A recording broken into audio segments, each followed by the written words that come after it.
వైభవం అన్నారు.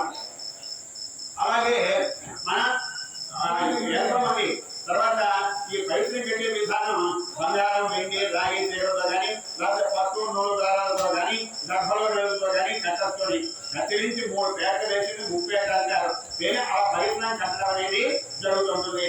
అది రాజుగారు చూస్తే వాడు ఆ విధానం అంతా కూడా తెలియజేశారు. అలాగే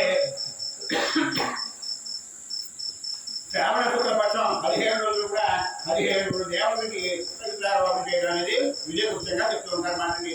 అలాగే పవిత్రాన్ని దేవుడు వేయడానికి పూర్వం పూజించడం అనేది ఆచారం. కాబట్టి ఈ పవిత్రాన్ని బట్టి ఈ పూజలను బట్టి వ్రతాలు చేసే వరకు కూడా పవిత్రాన్ని అంటే తోరాలు అంటారు. ఆ తోరాన్ని పూజించి కట్టుకునేటువంటి ఆచారం మొదలైంది.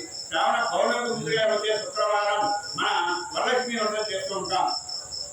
మొదటి వారం చేయకపోతే రెండో వారం కాకపోతే మూడో వారం కాకపోతే 4వ వారం చేస్తుంటాం. కాబట్టి ఆ వారం రోజులు కూడా శుక్రవారం నాడు వీళ్ళు ఆచరించే ఈ వరలక్ష్మి వ్రతంలో ఈ త్వరాల పూజ ప్రత్యేకమైనటువంటి క్రియ ఉంటుంది. అందుకని దాన్ని ద్వారగ్రహ పూజ అంటారు.